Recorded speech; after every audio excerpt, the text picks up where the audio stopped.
Bonsoir. Leçon numéro 3, le laboratoire parisien de Jeanneret et Le Corbusier. Quelques remarques générales avant de commencer. Si vous avez lu le programme avec attention, vous aurez noté que la semaine prochaine, donc qui sera le 5, si je ne m'abuse, le 5 juin, le cours commence à 17h. Donc il y aura 2 cours d'1 heure emboîtés l'un dans l'autre. J'ai préféré doubler les cours plutôt que les diluer et de les interrompre par les vacances et les week-ends, les ponts du mois de mai, etc. Donc la semaine prochaine, le 5, cours à 17h et un autre à 18h. Ce sera la même chose à un moment donné au mois de juin. Et je vous rappelle aussi que le 13, qui est un jeudi, il y aura un colloque toute la journée autour des directions actuelles de la recherche sur Le Corbusier. J'attends le texte du dernier intervenant pressenti, qui ne me l'a pas encore envoyé pour diffuser le programme. Alors aujourd'hui, Paris, le laboratoire parisien de Le Corbusier. Puis-je avoir un peu de pénombre? Merci. Et je commence avec 2 croquis tout à fait extraordinaires de Paris faits par Jeanneret autour de 1914-1915. Il écrit en mars 1918, alors que la fin de la guerre s'esquisse, à son vieil ami et conseiller pour ses voyages, notamment pour son voyage en Orient, William Ritter, je cite, « Le laboratoire qu'est Paris, c'est à toute heure la tentation, la tentative d'essayer le mécanisme des mystérieux outils. J'aime ça. » Fin de citation. Donc, Jeanneret, et plus tard Le Corbusier, ne cessent d'avoir un désir de Paris, un désir de séduire et de conquérir Paris. Lorsqu'il revient en 1956 dans un livre intitulé « Les plans de Paris », qui est une sorte d'anthologie de ces plans élaborés au fil des années, dont certains de ceux que je montrerai aujourd'hui. Il se décrit, il publie dans ce livre, qui est une espèce de collage d'albums, de scrapbook de ses dessins sur Paris. Il publie aussi une lettre ouverte au préfet de la Seine, dans laquelle il écrit qu'il regarde Paris depuis 1922. Donc cela fait plus de 40 ans qu'il regarde Paris. Les indices de ce regard sont photographiques. Dès son premier séjour, 1907-1908, sont graphiques avec ses dessins de cette période d'avant la guerre ou pendant la guerre. Ces indices sont aussi architecturaux, avec évidemment tous les projets qu'il insère dans la forme urbaine de Paris, ou encore verbaux, avec les jugements qu'il avance dans les correspondances, les exposés justificatifs. En fait, les sites et les espaces urbains de Paris ne cessent de mobiliser son attention. Mais cette attention, ces observations sont loin d'être objectives. On en a la preuve ici avec cette aquarelle du Pont-Neuf qui donne de Paris l'image d'une ville fantastique, d'un incendie permanent, dont le rougeoiement du ciel au-dessus de la Monnaie à gauche et du Louvre à droite est la manifestation. Les images qui s'imposent à Jeanneret et celles qu'il produit relèvent de ce que, dans un texte magnifique, l'écrivain Roger Caillois définit en 1937, c'est un essai intitulé « Paris, mythe moderne ». Caillois parle, je cite, de la représentation fantasmagorique de Paris, qui est assez puissante sur les imaginations pour que jamais en pratique ne soit posée la question de son exactitude. Pour Caillois, cette représentation est assez répandue néanmoins pour faire partie de l'atmosphère mentale collective et posséder par la suite une certaine force de contrainte. En gros, ces représentations imposent des conduites, et c'est ce que l'on verra dans une large mesure dans les projets de Jeanneret, Le Corbusier pour Paris. Alors, il opère une première fois à partir de 1908. Il travaille alors tous les matins à l'agence des frères Perret, Auguste, Gustave et Claude, au rez-de-chaussée de leur immeuble du 25 bis de la rue Franklin, immeuble déterminant par son ossature de béton apparente qui bouleverse le paysage parisien. Auguste, que vous voyez à gauche, qui n'est pas une figure paternelle. Il a 10 ans de plus que lui, donc c'est plutôt une figure fraternelle, celle d'un grand frère qui le conseille et le maltraite parfois. Auguste est emballé par ses croquis de voyage et il va embaucher Jeanneret et devenir une figure de référence pour lui conseillant des lectures comme Viollet-le-Duc, dont il achète le dictionnaire raisonné avec sa première paye. Ce deuxième ou ce troisième gourou, après le platonnier et Ritter qu'est Perret, lui conseille aussi de lire Auguste Choisy, référence fondamentale du rationalisme structurel, dont il fera son miel. Il guide Jeanneret dans ses visites de l'après-midi. Il lui reproche, par exemple, un jour de ne pas avoir été encore à Versailles, et Jeanneret s'exécute sans délai. Il écrit à son premier maître, le platonnier, des Perret: « Ils furent pour moi des fouets. Ces hommes de force me châtièrent. Ils me dirent: vous ne savez rien. » Sur le chantier, sur leur chantier, il voit et c'est ce qu'il écrit aussi, il voit ce qu'est le béton, ce que sont les formes révolutionnaires qu'il exige. Les projets sur lesquels il travaille ne sont pas tous révolutionnaires. L'un d'entre eux est toujours debout sur les bords de l'autoroute qui mène d'Orléans à Vierzon. C'est cette loge de chasse de la Solo à Salbris sur laquelle Jeanneret a travaillé assez longtemps. La correspondance de Jeanneret et de Perret, qui a été publiée par Marie-Jeanne Dumont, montre en tout cas bien que c'est Monsieur Auguste, comme l'appelle Jeanneret, qui lui prête en 1913 la traduction française de la diatribe d'Adolphe Loos, Ornement et crime. Jeanneret le remercie et trouve que ce verbe, celui de Loos, tout dénué de tout voile, sonne parfois âpre et tranchant. Mais il retire de sa lecture l'idée de mettre, très important, ce sera son programme, mettre dans la maison l'honnête expression du constructeur de paquebots. C'est déjà, donc en 1913, l'annonce de son rappel à messieurs les architectes sur plutôt de son évocation des yeux qui ne voient pas les paquebots. Son maître suivant, son avant-dernier maître, c'est Peter Behrens, chez qui, dans l'agence duquel il travaille, à Neubabelsberg, à côté de Berlin, une agence dans laquelle se succèdent en quelques mois Walter Gropius et Ludwig Mies, qui n'a pas encore ajouté Van der Rohe à son patronyme. Il est amusant de voir comment beaucoup des figures de l'architecture moderne ont travesti leur identité, ou Jeanneret, Le Corbusier, Mies, Van der Rohe, Frank Lloyd Wright qui lui trichait sur sa date de naissance. Donc Jeanneret il travaille d'octobre 10 à avril 11 comme dessinateur. Et alors qu'il a une profonde amitié, une grande admiration et je crois un rapport humain très positif avec Perret, ce n'est pas le cas pour Behrens. Il se plaint dans ses lettres de sa férule autoritaire, injuste, puissante personnalité, véritable ours. Et là, il fait un jeu de mots, lui qui parle mal l'allemand, il le parle assez pour faire un jeu de mots sur des Bär Behrens, l'ours Behrens. Donc il se plaint de lui, mais dans le même temps, Behrens, qui est directeur artistique de l'AEG, de cette grande compagnie qui produit des turbines, qui produit des grille-pains, qui produit des transformateurs, toute la gamme des appareils électriques, il découvre en lui, en Behrens, la figure même du surhomme nietzschéen qui est au service de cet industriel éclairé qui est Rathenau, le propriétaire de l'AEG, pour lequel Behrens réalise par exemple cette halle des turbines à laquelle collabore le jeune Ludwig Mies, par exemple.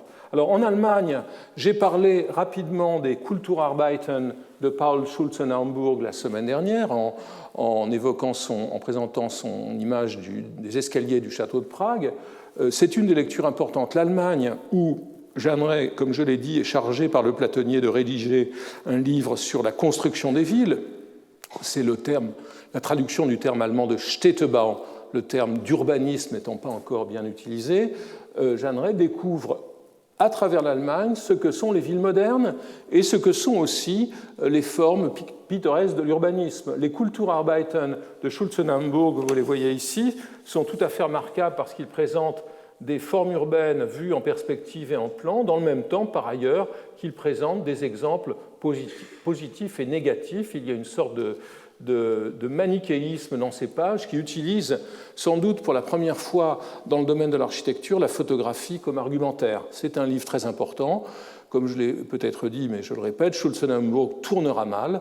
Il sera l'auteur du livre Kunst und Rasse, l'art et la race, qui sera à l'origine de la campagne nazie contre l'art dit dégénéré. Mais au début du XXe siècle, ces positions, on pourrait y voir, dans le discours paranoïaque des critiques bien inspirés de Le Corbusier facho, on pourrait y voir une préméditation qui remonterait très loin. Mais je n'irai évidemment pas jusque-là. En tout cas, Schulze-Naumburg est une lecture importante pour tous les architectes radicaux et pas simplement pour les conservateurs. Jeanne Rey, pour élaborer son livre sur la construction des villes, j'ai parlé des dessins qu'il fera plus tard à la Bibliothèque nationale. Il fait, pour le moment, il s'intéresse, lorsqu'il est en Allemagne, à l'analyse de la forme des villes allemandes médiévales. Vous voyez ici ces dessins sur les carrefours, dans l'idée de produire un livre qui soit une sorte de boîte à outils pour dessiner les villes, mais il s'intéresse aussi aux projets qui émanent du mouvement pour la cité-jardin. Ici, le plan du faubourg-jardin de Raymond Unwin et Barry Parker à Hampstead, qu'il a calqué dans la publication allemande du livre de Unwin, L'urbanisme en pratique. L'urbanisme qu'il découvre en Allemagne, ce n'est pas seulement celui pittoresque des vieilles villes ou néo-pittoresque des cités-jardins, c'est aussi l'urbanisme de la Großstadt, de la grande ville. Et de ce point de vue, une visite absolument déterminante, dont ces petits carnets d'enquête ont gardé quelques croquis, quelques traces, c'est celle de l'exposition générale d'urbanisme de Berlin en 1910, première grande manifestation dans l'histoire de l'urbanisme, où les Français sont assez peu représentés. On y trouve seulement Hénard, Eugène Hénard, auquel Jeanne Rey va s'intéresser plus tard, comme je vais le dire dans une seconde. Les Français sont peu représentés. En revanche, il y a beaucoup de projets américains, énormément de projets américains, notamment le plan de Chicago de Daniel Burnham, et beaucoup de projets allemands autour du thème de l'extension de Berlin, la création du Grand Berlin et l'extension de Berlin. Et vous voyez ici que Jeanne Rey note, par exemple, dessine le schéma de la grande ville tel qu'elle est proposée par l'équipe de Bruno Möhring, qui est un schéma extrêmement important de l'histoire de l'urbanisme moderne, l'idée d'une grande ville avec un centre dense, des quartiers spécialisés et des pénétrations vertes, des cônes verts qui vont jusque dans le centre. Une idée très importante pour beaucoup de plans de ville, et Jeanne Rey la connaît très bien. Il écrit que cette exposition générale a pour lui une importance capitale.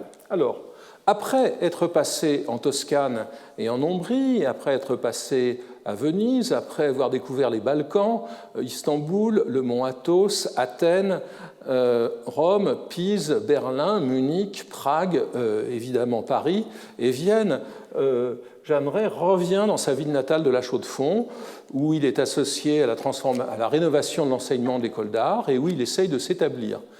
Comme beaucoup de jeunes architectes, la première commande qu'il obtient, après les 3 villas qu'il avait réussi à réaliser, alors qu'il avait encore un âge tendre autour de 1907, la première villa qu'il réalise, et l'une des 2 qu'il construit dans sa ville natale, c'est celle de ses parents, sur un terrain qui domine la ville, assez proche de ses premières villas.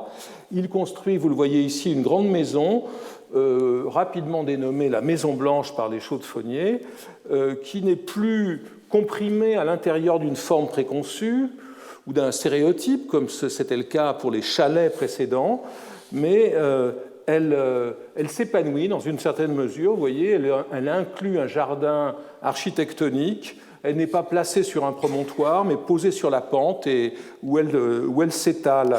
Vue depuis le chemin d'accès, la maison évoque sans doute ces croquis de demeure d'Istanbul, celui que vous voyez à gauche, dessiné l'année précédente. Cette maison est d'emblée pensée comme en liaison avec ses extérieurs. On y accède au terme d'une longue déambulation depuis le chemin jusqu'à l'angle du jardin ici, où on peut entrer avec une pergola qui évoque celle que Jeanne Rey a vue à Pompéi. Quant à l'entité que forme la maison, vous voyez cette espèce de bloc de la maison et du jardin, qui est quand même assez... Ils sont bien intégrés, c'est quelque chose qui rappelle fortement la maison de Hermann Muthesius à Nicolassee, à côté de Berlin. Muthesius était un des fondateurs du Deutscher Werkbund, un des rénovateurs de l'architecture et des industries d'art en Allemagne. Et Jeanne Rey connaissait bien la maison de Muthesius, que j'aurais dû vous montrer, mais essayez de l'imaginer. Elle avait été publiée dans des livres et il y avait assisté en 1910 à une représentation d'une songe d'une nuit d'été. Donc il est intéressant de voir que les premières maisons de cette maison qu'il fait à son retour, qui a quelques accentures, qu'elle est aussi très berlinoise. Et son enduit blanc, la toiture en amiante-ciment, matériau très innovant à l'époque, l'assimile à ces constructions allemandes du moment. Alors l'intérieur est frappant par sa luminosité, autre écho des résidences de Muthesius, et vous voyez ici l'axe principal du rez-de-chaussée et l'axe transversal avec cette baie qui est ici à gauche et en haut.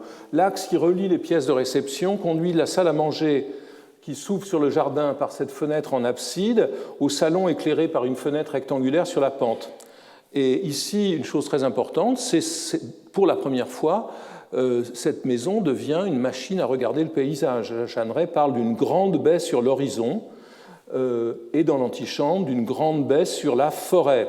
Au premier étage, les maisons, vous le voyez peut-être pas très bien ici, les fenêtres sont alignées sous la toiture, et ceci évoque, cet étirement horizontal évoque cette maison de Frank Lloyd Wright, la Winslow House construite à River Forest au fond une vingtaine d'années plus tôt, que Jeanne Rey connaissait par une des publications allemandes de l'œuvre de Wright, qui était dans la bibliothèque de la Chaux-de-Fonds, de l'école d'art de la Chaux-de-Fonds, qui n'y est plus, qui a été volée peut-être par Jeanne Rey lui-même. Donc, ce qui est intéressant, c'est la liaison très étroite, très précise entre l'intérieur décloisonné, vous voyez ici, dans lequel les ouvertures conversent entre elles, et le panorama de la ville et des sommets qui l'entourent.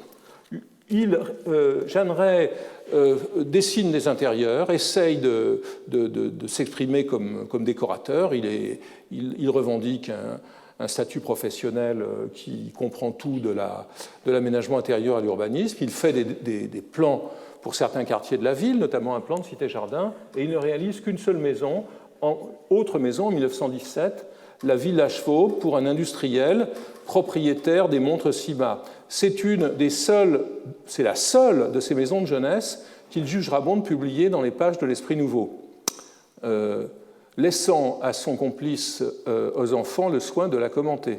Mais c'est intéressant, Mies van der Rohe fera de même.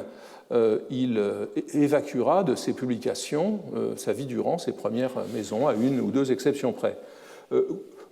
Contrairement aux maisons intérieures, celle-ci est implantée sur un îlot de la ville telle qu'elle a été reconstruite à partir de 1835 sur le plan en damier de Charles-Henri Junot, après qu'elle ait été brûlée par un incendie en 1794. Alors, Jeanne Rey a fait d'autres bâtiments, notamment un cinéma dont je ne parlerai pas aujourd'hui, mais pour en rester à cette maison, elle se ressent évidemment de ses années de formation et elle tend largement, elle est inscrite, vous le voyez ici, dans une vision un peu autonome, voire autarcique du paysage. Elle intègre elle-même son propre micro-paysage. Ici, vous voyez la salle de bain, ici le niveau supérieur et la grande halle sur deux niveaux avec la fenêtre qui ressemble beaucoup à celle des ateliers parisiens. Cette maison est directement issue des expériences acquises avec Auguste Perret, notamment l'idée qu'avait Perret d'une maison bouteille, n'était pas le seul, d'une maison qui serait coulée en béton d'une seule pièce. Mais l'édifice n'est pas coulé d'un seul jet et possède une ossature à l'intérieur qui dérive des recherches faites sur la maison Domino, dont j'ai parlé rapidement.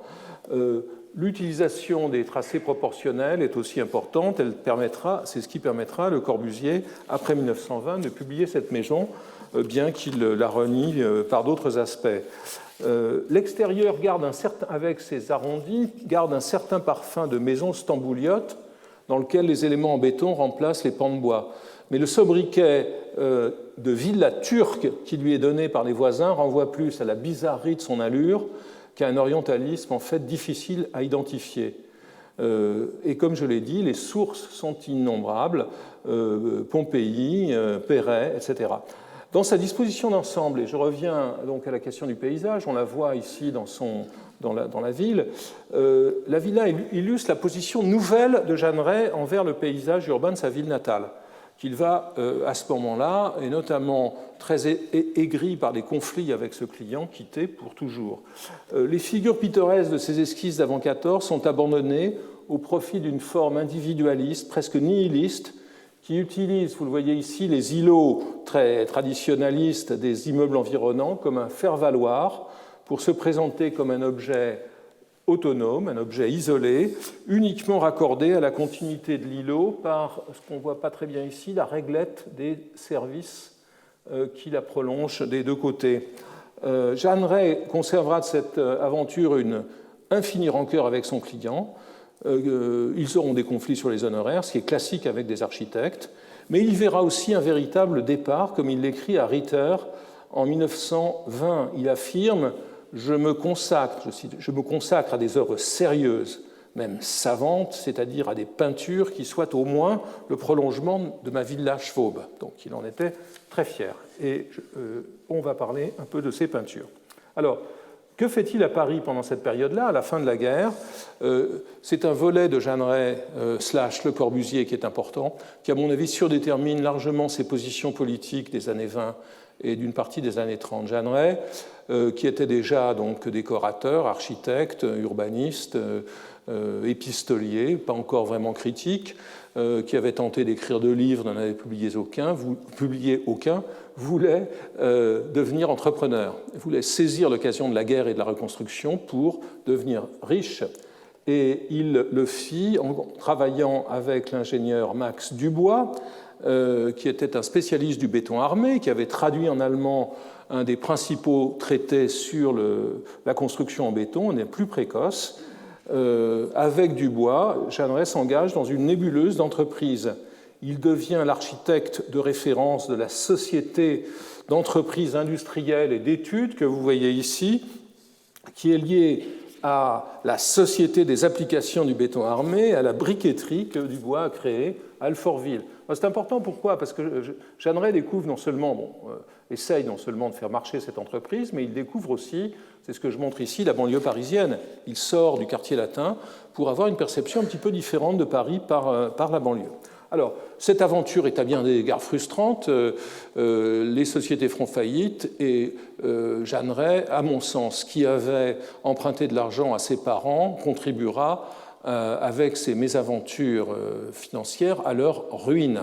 Ça ne figure pas dans la mythographie officielle de Le Corbusier, mais je suis quant à moi convaincu que ce sont ces entreprises qui vont forcer notamment ses parents à vendre la magnifique Maison Blanche. Ils devront la vendre au début des années 20. On va voir la suite. Alors, le seul bâtiment réalisé qui résulte de cette activité, c'est ce château d'eau construit à Podensac, à côté de Bordeaux. Des projets d'abattoirs et d'entrepôts frigorifiques restent sur le papier. Ils permettent quand même à Jeanneret de correspondre avec Tony Garnier, l'architecte lyonnais, qui, lui, avait réussi à construire un grand abattoir. Donc, ce château d'eau résulte de la commande d'un entrepreneur de travaux publics du nom de François Thévenot, qui construit un petit château à côté de Bordeaux et avec un parc et qui a besoin d'un château d'eau pour arroser son parc. Il y a peu de dessins de Jeanneret. Jeanneret appelle dans ses dessins, dénomme ce projet château d'eau avec gloriette et belvédère du château de Chavas. Et ce qui est intéressant, vous voyez que c'est un édifice fort simple, une sorte de colonne creuse dans laquelle on trouve des détails qui ressemblent beaucoup à ceux des livres allemands que Jeanneret a connus. Cette tour, par ses proportions et peut-être son dessin, peut être assimilé à la tour de Galata qu'il avait vue à Istanbul. Ce qui est intéressant aussi, vous le voyez, c'est le traitement architectural de ce cylindre. La base, le fût et l'anneau d'esprit dorique, le transformant en colonne. La gloriette, et c'est ce que Richard Pear a magnifiquement illustré, cette gloriette est éclairée par 8 fenêtres que séparent à l'extérieur des colonnes doriques simplifiées. Donc, Jeanneret trouve dans ce château d'eau la matière à créer un panorama sur les vignes du Bordelais, sorte d'observatoire perché, salon, dans ses dessins on le voit avec des rideaux et un tapis. Alors, projet très mystérieux, il est impossible à mon sens de savoir si cette étrange idée de placer un intérieur presque domestique sous bien qu'il soit un peu cassé, sous un volume rempli d'eau, était une initiative du propriétaire ou de Jeanneret.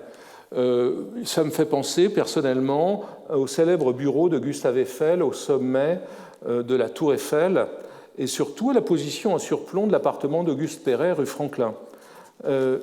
Jeanneret rencontre en 1917, alors qu'il essaye de publier son petit livre François-Allemagne, son dernier gourou. Son dernier gourou, c'est Amédée Ozenfant, peintre qui a un beau succès et qui séduit complètement Jeanneret, lequel écrit à ses parents, je cite, « Sa compagnie m'est des plus précieuses », c'est très émouvant. « Il est de 100 coudées au-dessus de moi. Sa peinture est d'un sérieux qui permet toutes les espérances dans le nouveau courant d'idées qui renie le relâché et veut s'harmoniser à la splendeur de la science. Son esprit est de belle philosophie, de culture positive, étayant le rêve le plus hardi. » Alors, ce qui est important avec Ozenfant, c'est non seulement qu'il va apprendre à Jeanneret à peindre à l'huile, mais il va aussi finalement lui apprendre Paris. Il va lui apprendre à naviguer, ce que Ritter ne pouvait pas lui apprendre. Et Perret seulement de façon limitée, il va lui apprendre à naviguer dans Paris et à prendre rang parmi les auteurs ayant un discours sur l'art et sur la culture. Ce que les deux amis font en 1918 à l'occasion d'une exposition de leurs œuvres picturales avec ce manifeste après le cubisme dans lequel ils proclament l'avènement du purisme, terme qu'ils utilisent pour exprimer, je les cite, en un mot intelligible, la caractéristique de l'esprit moderne, dont ils entendent souligner l'invariant. Donc le purisme s'intéressera à l'art antique, sans pour autant que Jeanneret et Ozenfant, je les cite à nouveau, reste insensible devant l'intelligence qui régit certaines machines.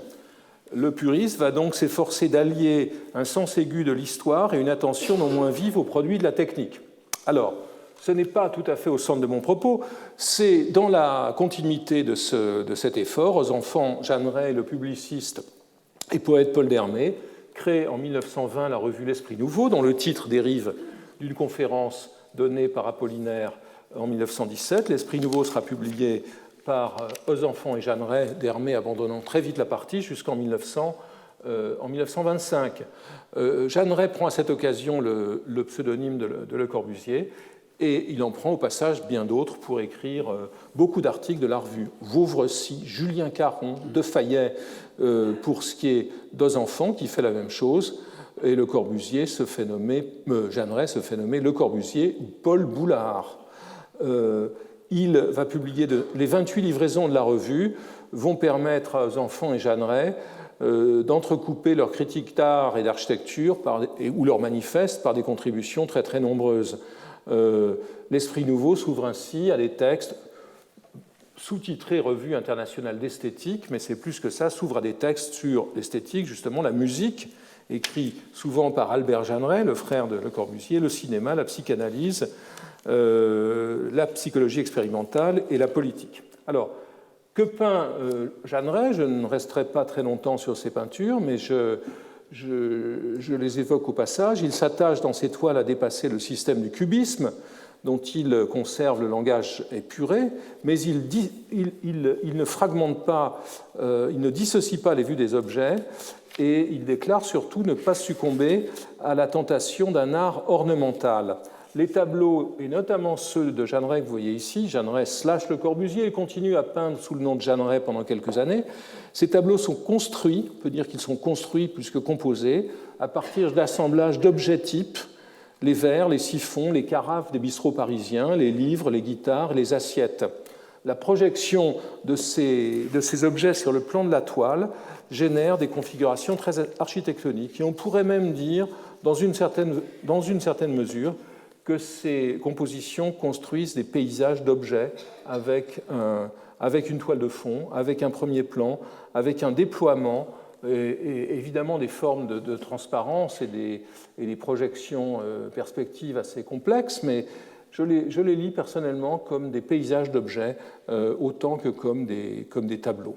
Alors, dans ces activités artistiques, Jeanneret, Ray, devenu Le Corbusier, commence à rencontrer des clients et à trouver l'occasion de faire des maisons à Paris. Il en fait une pour les enfants, à côté du parc Montsouris, et surtout il en fait une pour le banquier suisse Raoul Laroche et pour son frère Albert Jeanneret. Maison jumelée construite à Auteuil pour ce banquier, pour le compte duquel Le Corbusier a acheté beaucoup de tableaux aux ventes des œuvres des collections Kahnweiler et Uhde, ces deux marchands de tableaux allemands dont les collections extraordinaires avaient été saisies pendant la guerre. Donc c'est assez intéressant de voir Le Corbusier qui fabrique le contenu artistique d'une maison qu'il va réaliser. Il va étudier énormément d'options pour ces maisons. On voit ici un premier dessin dans lequel la galerie de peinture construite plus tard n'est pas présente, un autre, une maquette où au contraire cette galerie apparaît mais comme un prisme assez rigide et pas encore suspendu au sol au-dessus de pilotis. Donc c'est un projet qui va l'occuper énormément et dont la genèse bascule, dont l'histoire bascule lorsque Le Corbusier et quelques autres voient en 1923 les contre-compositions de Theo van Doesburg et Cornelis van Esteren à la galerie de Léonce Rosenberg à Paris. Donc les maquettes de De Stijl. Il y a aussi d'ailleurs des dessins de Mies van der Rohe dans un coin, mais les maquettes de Stijl vont jouer un rôle déterminant, et ceci a été démontré il y a déjà fort longtemps, et depuis à nouveau de façon très percutante par Bruno Reichlin, qui a analysé comment la maison Laroche, ici vous voyez la galerie avec ses murs, pouvait être assimilée à certaines de ces maquettes de Van Doesburg, comment aussi, au contact avec les contre-compositions de Van Doesburg, Le Corbusier cessait de faire des fenêtres au milieu des pans de mur pour que le pan de mur tout entier devienne transparent. Donc une jeunesse très, très importante ici, très, très picturale, enfin en tout cas très, très liée à De Stijl et au travail pictural et artistique de Van Doesburg pour cette maison. Les deux maisons sont par ailleurs très dissemblables. La maison de Jeanneret et de son amie suédoise Lotte Iraff est assez simple, c'est une maison avec des niveaux superposés. Tel n'est pas le cas de la maison Laroche, qui est très très différente. On voit ici le hall à gauche qui est en retrait sur l'alignement de l'impasse et qui se déploie sur 3 niveaux et conduit à une rampe à l'intérieur de la galerie de peinture. Le hall, l'escalier, la rampe et l'arrivée sous le plafond. Les filets sont là pour empêcher les visiteurs aujourd'hui de tomber. Donc vous voyez la diversité de tous ces espaces, les contrastes de couleurs.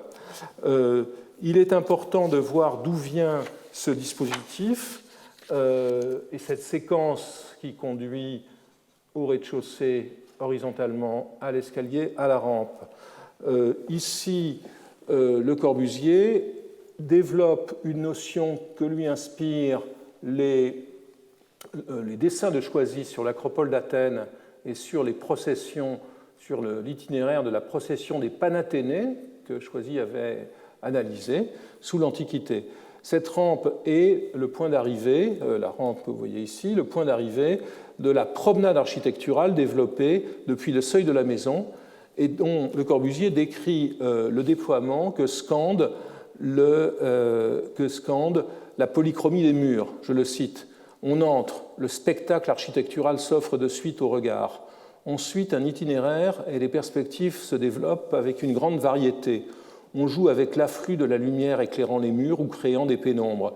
Les baies ouvrent des perspectives sur l'extérieur où l'on retrouve l'unité architecturale. Donc vous voyez, le parcours ici, le parcours qu'orchestre Le Corbusier, ce n'est pas tant le parcours à plat plat. Enfin, il y a quand même des escaliers, un effet de montée ici. Ce n'est pas le parcours de l'Acropole, c'est un parcours plus complexe dans lequel la promenade parcourt l'intérieur comme s'il s'agissait au fond d'un paysage de montagne avec des crêtes et des apics. Alors, en parallèle avec ce projet parisien, Le Corbusier construit une deuxième maison pour ses parents, qui apparemment, l'histoire officielle, c'est qu'ils ne pouvaient pas payer les factures de chauffage, et sans doute pas totalement les emprunts. Ils la vendent assez mal et se trouvent avec assez peu d'argent, mais cela leur permettra de s'installer d'abord dans un chalet au-dessus du lac Léman, puis de faire construire une petite maison par Le Corbusier. Son père écrit, par exemple, dans une lettre à Jeanneret, qu'il découvre, je cite, « la nappe unie et grise du lac qu'un sillon de lumière fait étinceler, et au fond la paroi immense des montagnes de Savoie ». Donc il décrit un paysage que Le Corbusier n'oubliera pas quand il dessinera ce qu'il appelle dans une lettre à son père une petite maison puriste, qu'il dessine initialement sans terrain, mais avec l'idée de la situer sur le lac. Après bien des péripéties, une étroite bande de terre que vous voyez ici est acquise sur la rive du Léman, à la limite de Vevey, dans un site que dominent de très très beaux vignobles en terrasse. Le projet réalisé est presque une réduction homothétique de la parcelle qui prend, selon les mots de Charles-Édouard Jeanneret, de Georges-Édouard Jeanneret, le père, très attentif à en suivre le chantier, la forme d'un wagon. Alors cette maison qui est opaque, ici à gauche, du côté de la route de Lavaux, est totalement déterminée par la vue sur le lac et la lumière qu'il reflète. Elle donne à Le Corbusier l'occasion de poursuivre sa réflexion sur les ouvertures, on se souvient de ce qu'il disait sur la Maison Blanche, et le rôle pour cadrer les vues. Lorsqu'il revient en 1954 sur ce bâtiment dans son petit livre, dans son opuscule « Une petite maison », il écrit, citation très éclairante, « Le paysage omniprésent sur toutes ses faces, omnipotent, devient lassant. Avez-vous remarqué qu'en de telles conditions, on ne le regarde plus? Pour que le paysage compte, il faut le limiter, le dimensionner par une décision radicale, boucher les horizons, ce qu'il fait ici par exemple avec cette fenêtre carrée, boucher les horizons en élevant des murs et ne les révéler par interruption des murs qu'en des points stratégiques. Premier de ces points stratégiques ici, c'est évidemment cette fenêtre de 11 mètres de longueur qui éclaire le séjour et qui vient introduire, à nouveau Le Corbusier, l'immensité du dehors, l'infalsifiable unité d'un paysage lacustre avec tempête ou calme radieux. Le second point stratégique, c'est cette ouverture carrée, là où Le Corbusier se propose de créer une chambre d'été, en tout point opposée à la bande intérieure, à l'intérieur. Donc il y a une opposition clairement entre cette fenêtre qui reste une fenêtre percée et cette fenêtre en longueur, qui va faire l'objet d'une polémique, qui va nourrir une polémique avec Auguste Perret, pour qui il ne saurait y avoir de fenêtre que verticale, car selon Perret, la fenêtre, c'est le cadre de l'homme debout. Une fenêtre horizontale est un anathème, mais quand elles deviendront à la mode, Perret ne se privera pas d'en réaliser lui-même. Alors le lac Léman joue un rôle très, très important dans d'autres projets de Le Corbusier pendant les années 20, et j'en arrive rapidement à Paris. Je les évoque en passant assez vite. Ici, le projet pour la Société des Nations en 1927, c'est un concours auquel l'échec de Le Corbusier va donner une dimension quasi mythique. Il se présente à ce concours, il élabore un bâtiment qui est le plus grand de ses projets du moment, qui est un bâtiment très, très vaste avec des bureaux et des salles de séance perchées sur des pilotis.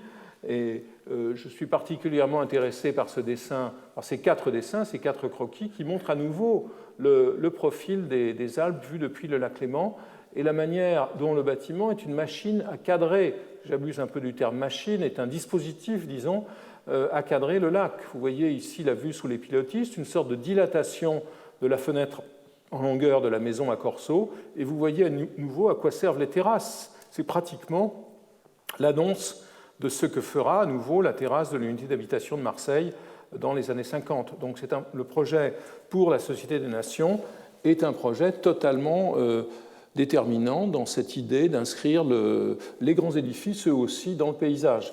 Et, à la fois de manière dans un rapport avec les lointains et dans un rapport bien plus trivial, je dirais, avec le terrain dans lequel le bâtiment se déploie, ce qui sera reproché à Le Corbusier par le jury qui donnera le premier prix à 3 architectes conservateurs. Vous voyez ici 2 de leurs projets, dont un projet assez amusant et assez bien ficelé de Joseph Wago, architecte hongrois, réfugié à Rome après la Révolution hongroise.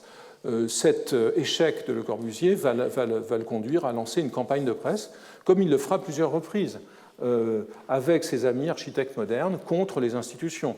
Il le fait en 1927, il le fera au moment de son échec au concours pour le Palais des Soviets en 1932 à nouveau, il le fera encore une fois à New York à propos des Nations Unies.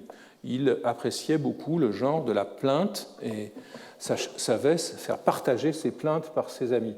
Un troisième projet au bord du lac Léman, non réalisé non plus, qui est un projet très important dans le dialogue, dans les polémiques entre Le Corbusier et les architectes de fonctionnalistes radicaux, russes ou tchèques, c'est le Mondaneum, c'est l'idée d'un ensemble d'institutions centrées autour d'un musée qui, vous le voyez, à la forme d'un ziggurat et d'une bibliothèque, un centre voué à des conversations pacifiques dans une perspective encyclopédique autour de l'idée de la paix. Le promoteur du projet est le philanthrope belge Paul Hotelet, passionné par l'idée de promouvoir l'amour entre les peuples au moyen de la culture et de l'éducation, et qui avait envisagé avant 1914 déjà la création d'une cité mondiale sur la côte néerlandaise. Alors, Le Corbusier s'empare de ce projet qui lui donne l'occasion d'une revanche, ou dans lequel il croit voir l'occasion d'une revanche sur son échec à la Société des Nations. Le propos est plus ambitieux, car vous le voyez, le projet, on le voit peut-être mieux ici sur ces dessins, ce dessin général et cette perspective assez maladroite d'ailleurs.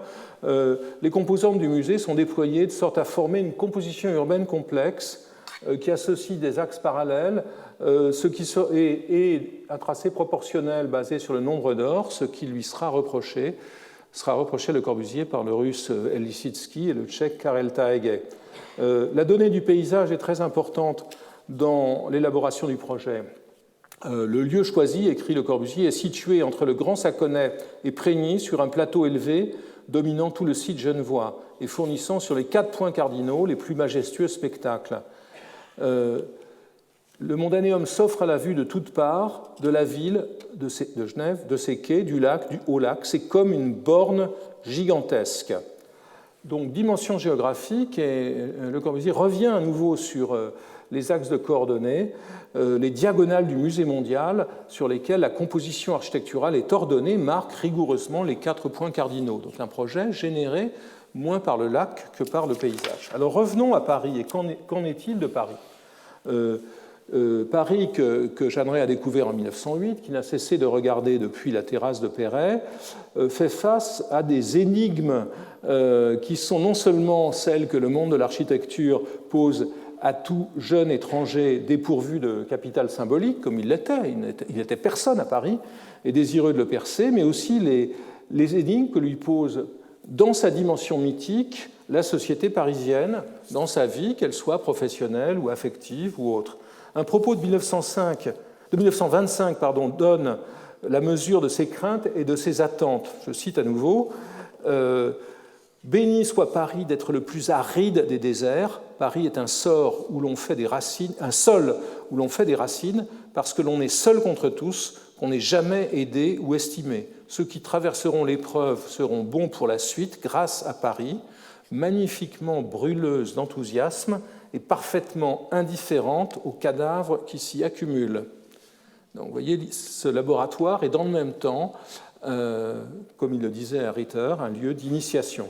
Alors, Le Corbusier s'intéresse de 1000 manières à Paris. J'y reviendrai en regardant des projets plus concrets, mais de manière générale. D'abord, il commence par prendre connaissance de toute la littérature des urbanistes, des urbanistes précoces sur Paris qui en proposent la modernisation. Ici, Eugène Hénard et l'idée de ce boulevard à Redans avec des immeubles triangulaires qui étendent un peu le linéaire des façades, fortement le linéaire des façades sur les boulevards haussmanniens. Il le commente en 1915 à la Bibliothèque nationale et il parle à ce moment-là d'ailleurs, curieusement, d'une configuration en domino de ces maisons. Vous voyez ici, on le comprend sur le plan, au moment où il élabore son projet de maison en béton. Et je me laisse aller à penser que c'est à Hénard, c'est en lisant Hénard qu'il a eu l'idée d'appeler ces maisons domino. Hénard a aussi, en 1910, proposé cette coupe de la rue future, avec des immeubles à terrasse, des rues à niveau superposé, une desserte en automobile avec ces charmants petits hélicoptères que l'on peut ranger très commodément dans les caves. C'est à l'origine de son idée de ville pilotis, d'une ville avec un sol artificiel qu'il dessine en 1915 et qui est une des grandes idées de sa génération d'urbanistes. Il travaille aussi ici, vous le voyez, à partir d'idées, les idées de Perret d'une ville-tour, mais qui est appliquée dans ce schéma théorique plutôt à un site maritime comme celui de New York. Et il connaît parfaitement les concours qui se développent, parce qu'il s'intéresse à l'Allemagne, même s'il est critique, qui se développent en Allemagne, comme celui pour la Friedrichstraße à Berlin. Donc, il compare d'ailleurs en 1925 ces projets de tours, les uns émanant de Perret, comme celui-ci, fait en 22 par Perret entre la Porte Maillot et Saint-Germain, un autre projet de Mies van der Rohe, un autre projet de Perret en métal. Donc il absorbe comme une éponge toutes les idées qui se déploient autour de la grande ville. Il élabore un premier projet théorique de ville-tour dont il faudrait étudier la chronologie très précisément pour voir ce qu'il a peut-être pris de Mies van der Rohe. J'ai fait l'hypothèse qu'il a été un des plus attentifs observateurs des projets de Mies van der Rohe. Et en 1922, au Salon d'automne, il présente son premier grand projet, la ville contemporaine, pour 3 millions d'habitants. Pourquoi 3 millions d'habitants? C'est très simple, Paris a 3 millions d'habitants. Mais cette ville contemporaine, avec son centre des affaires et ses quartiers d'habitation, n'est pas inscrite sur le plan de Paris. Elle est construite sur un terrain vide sur lequel Le Corbusier travaille à élaborer des types de bâtiments dont il calcule l'économie. Quand on regarde le plan de cette ville contemporaine, on y trouve un zoning fonctionnel très rigide, on y trouve des diagonales et on peut le rapprocher du plan d'extension de Barcelone que Léon Josely, qui était assez connu par les publications et que Josely avait fait en 1905. Plus important, non pas plus important, mais la suite, disons, 1925, au pavillon que la revue L'Esprit Nouveau construit à l'exposition des arts décoratifs, Le Corbusier présente un plan pour Paris qu'il dénomme le plan Voisin, après avoir obtenu le soutien financier du constructeur d'automobiles Gabriel Voisin. Vous voyez ici ce diorama du plan Voisin, les éléments de ce plan Voisin, le plan et le diorama dans le pavillon de l'Esprit Nouveau. De quoi s'agit-il cette fois? L'organisme de la ville contemporaine n'est plus en race campagne, il est inséré dans Paris de façon quelque peu forcée et vient remplacer une grande partie des îlots du centre, à l'exception du Palais Royal, du Louvre évidemment, de l'Opéra de Garnier qui reste quand même à peu près dans son coin ici. Vous voyez ici avec ce photomontage dans lequel les tours se mesurent à Montmartre et ce dessin où on voit ces tours en verre inscrites entre la tour Eiffel, Montmartre un peu déplacé là, ou est-ce Chaillot, je ne sais pas, et l'île de la Cité, vous voyez comment ce dispositif vient se mesurer avec les grands bâtiments du site parisien. Dans ses premiers dessins, ce que l'on a vu tout à l'heure, il s'arrêtait sur le noyau historique constitué par l'île de la Cité Notre-Dame. Ici, il élabore un cadre de référence très proche de celui qu'on trouve dans l'espace des romans et des récits du XIXe siècle. Les figures constitutives, comme vous les voyez ici, et encore plus comme on les verra lorsque dans sa conférence, une conférence sur le plan voisin de Paris à Buenos Aires en 1929, il situera ces tours au milieu dans un périmètre défini par les grandes émergences monumentales parisiennes. Donc on voit très bien dans ce dessin dans ce dessin ce qu'avait écrit Jules Michelet dans un plan, d'ailleurs, pour une leçon au Collège de France, curieusement, en 1838. Jules Michelet notait, je cite, « Il n'y a rien de plus grand au monde que le Louvre, Louvre-Tuileries, allant vers l'arc, poursuivant de l'arc, retournez-vous », de l'arc, retournez-vous, évidemment, il ne pouvait pas imaginer ça, donc de l'arc, retournez-vous, vous voyez le Panthéon, comme d'ailleurs Jeanneret, le Panthéon, par-dessus Notre-Dame, regardez, le Panthéon par-dessus Notre-Dame, et les Invalides y sont aussi, révolution, le Panthéon, sur religion, Notre-Dame, et royauté, les Invalides. Donc, révolution sur religion et royauté, antique et moderne, unité. Je ne sais pas si Le Corbusier avait lu Michelet, mais ce n'est pas impossible, et en tout cas, je trouve que la convergence est frappante. Donc quoi est-ce que Le Corbusier voit résider l'esprit de Paris, puisque c'est de cela qu'il s'agit dans sa conférence qu'avait commenté il y a longtemps et fort bien Bruno Reichlin. Quel est l'esprit de Paris ? Et c'est un paradoxe. Le Corbusier se présente comme celui qui va sauver Paris. Mais il va sauver Paris en l'assassinant. Revenons sur le plan voisin. Ici, par exemple, cette maquette qui sera faite plus tard pour le film de Pierre Chenat, L'architecture d'aujourd'hui, montre bien de quoi il s'agit. Le centre de Paris est complètement oblitéré par un bouquet de tours. Le Corbusier n'était pas le seul à avoir cette idée. Il faut le situer dans sa génération. L'idée que la ville médiévale et celle qu'il avait suivie était condamnée, qu'elle était malsaine, qu'il fallait la raser, c'était une idée très répandue. Tous les architectes modernes, aucun architecte moderne, aucun dans la génération de Le Corbusier n'avait la moindre affection pour le tissu historique des villes européennes. Ça n'existe pas. Donc il faut bien le situer dans son contexte. Mais ce qui est frappant, c'est la manière dont il entend être conforme à l'esprit de Paris. Je rase Paris, mais je suis conforme à son esprit. Pourquoi ? Parce que l'esprit de Paris, eh bien, ce n'est pas Paris. L'esprit de Paris, ce n'est pas la ville elle-même. L'esprit de Paris, ce sont les grands édifices qui sont situés sur les hauteurs. Ce sont les grands édifices monumentaux. Et ici, évidemment, je n'ai pas besoin de vous montrer à nouveau les aquarelles réalisées sur l'Acropole par Jeanneret. Dans ces aquarelles, on ne voyait pas Athènes. Ce que l'on voyait, c'était les collines. Et donc, pour Le Corbusier, tout se passe comme si la leçon de Rome qu'il avait énoncée était la leçon des 7 collines de Rome et qui devenait ici la leçon de Paris avec les collines de Montmartre, de Montparnasse, de Belleville, la montagne Sainte-Geneviève et l'Étoile et la colline de Chaillot. Donc tout se passe comme si l'esprit de Paris, eh bien, c'était comme l'esprit de Rome, celui de ses collines et pas celui de ses édifices. Alors, Jeanneret va continuer à travailler en parallèle avec ses grands plans, avec l'idée de réformer complètement la ville. Ce plan de 1925 connaîtra des versions successives, il se simplifiera, les édifices changeront de caractère, il en dressera notamment une version très, très différente au moment de l'exposition de 1937, dont je parlerai la semaine prochaine. Il y reviendra après la guerre, la Seconde Guerre mondiale, dans son livre « Les plans de Paris ». Mais dans le même temps, la présence de cet esprit de Paris réduit au monument se fait sentir dans des projets plus modestes, je dirais des projets plus capillaires, qui sont des projets parmi les nombreux projets qu'il essaye de construire à Paris, pratiquement toujours en vain.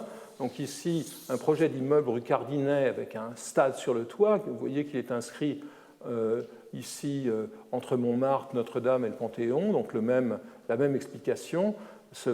Cet immeuble, dans ses superstructures en tout cas, dialogue avec les collines. Et ici, évidemment, très facile, dans cet immeuble de la rue Faber, sur l'esplanade des Invalides, l'idée de faire entrer, de capter la vue des Invalides à l'intérieur du bâtiment. Alors, cette vision de Paris, notamment du Paris vu des terrasses, n'est pas l'exclusivité de Le Corbusier. Et je ferai un petit rapprochement entre la terrasse de Charles de Bestéguy dont je vais parler et une terrasse qui est celle de Babar dans l'ABC de Babar, publié par l'excellent Jean de Brunoff en 1934. Jean de Brunoff était sans doute, peut-être, je ne sais pas, un familier des réceptions qu'organisait l'excentrique Charles de Bestegui, collectionneur d'art espagnol, mais aussi ami des surréalistes modernes. Et donc, Bestegui demande à Le Corbusier de lui aménager un appartement et une terrasse. Il s'en explique ainsi: cet appartement et cette terrasse créés sur un immeuble des Champs-Élysées. Pour Bestegui, cet appartement, je le cite, n'a jamais été conçu pour être habité. J'intentionnais, c'est ainsi qu'il écrit, d'utiliser ce domicile pour y donner des réceptions dans un cadre rappelant les intérieurs d'autrefois, quand les chandeliers scintillaient dans la lumière d'innombrables flammes.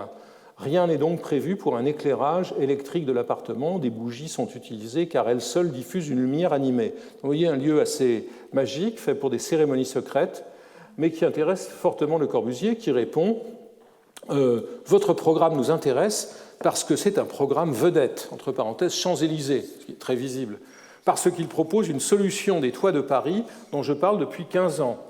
Ce qui est un peu exagéré. Les toits de Paris, c'est quoi? Des toits plats, évidemment, des toits plats que Le Corbusier a connu chez Perret, finalement. Alors, il réalise pour Bestegui, il aménage l'appartement, il y installe un périscope, dont vous voyez la coupe ici, un périscope qui permet de capter les vues de capter par une lentille d'optique les vues à l'horizontale sur Paris et de les projeter sur une table.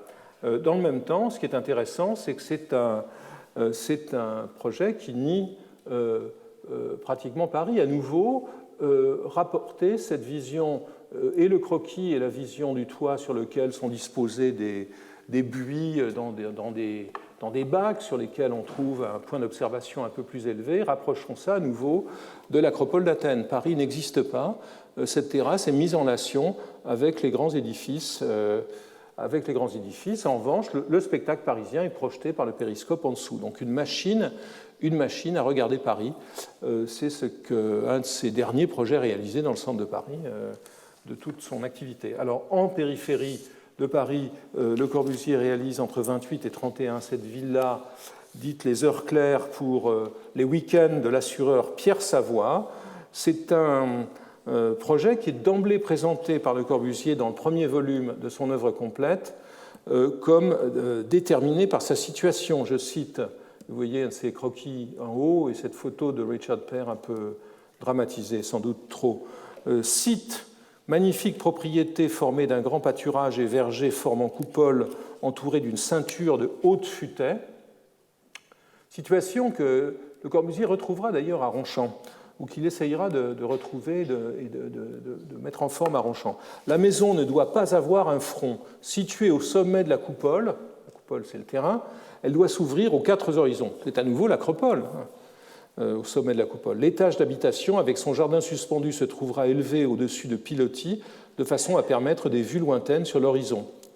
4 ans plus tard, lorsqu'il publie le second volume de la même œuvre complète, le bâtiment a été construit entre-temps, le propos est beaucoup plus net et il explique « La maison se posera sur l'herbe comme un objet, sans rien déranger ».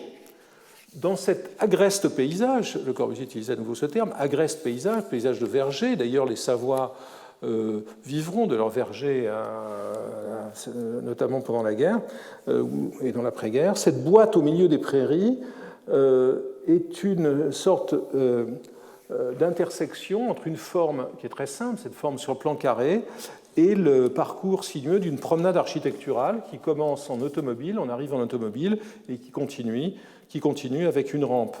Et donc ce lieu que vous pouvez facilement visiter peut ainsi être perçu selon divers registres. Sous les pilotis, une étendue horizontale. À l'étage, il s'inscrit dans une fenêtre en longueur vitrée, celle du salon et dans celle ouverte du patio que vous voyez à gauche. Ce dessin que vous voyez ici indiquant parfaitement la relation établie entre le paysage intériorisé du patio et celui du verger à l'extérieur, de part et d'autre de ce diaphragme que constitue la paroi ouverte, que vous voyez à nouveau dans la photographie de Père. Il s'agit là d'une des plus convaincantes illustrations d'un principe énoncé dans Vers une architecture, qui est le suivant. Je cite, « Considérant l'effet d'une architecture dans un site », donc vous voyez que c'est une préoccupation lourde pour Le Corbusier, le dehors est toujours un dedans. Le lieu de la rencontre entre le dehors et dedans, de l'interpénétration, est donc ce jardin, comme il l'écrit ailleurs, ce jardin suspendu sur lequel s'ouvrent en toute liberté les murs de glace coulissants, vous voyez ici, du salon et plusieurs des pièces de la maison. Ainsi, le soleil entre partout, au cœur même de la maison. Devenue extérieure, la rampe qui passe à l'intérieur conduit au solarium, où le regard peut enfin embrasser tout le terrain, avec la même idée de fenêtre carrée que vous voyez ici que dans la petite maison de Corso. Alors, j'en termine. Encore en chantier, la Villa Savoie est au centre des conférences que Le Corbusier donne en Amérique du Sud à l'automne 29. Il la transforme d'ailleurs en une sorte de maison type dont il implante un groupe de 20 dans un coin de belle campagne argentine où continueront, écrit-il, de paître les vaches. Je le cite à nouveau. Les habitants venus ici parce que cette campagne agreste était belle avec sa vie de campagne, ils la contempleront maintenue intacte du haut de leur jardin suspendu ou des 4 faces de leurs fenêtres en longueur. Leur vie domestique sera insérée dans un rêve virgilien. Cette mobilité conférée à la villa de Poissy, pensée sur un site spécifique, donc très spécifique, celui de Poissy, puis soumise à un principe de répétition sérielle, que vous voyez ici, est en quelque sorte justifiée par Le Corbusier lorsqu'il explique en 1929, toujours dans ses conférences, combien chaque site peut faire avec ce simple prisme rectangulaire qu'est la maison. Merci.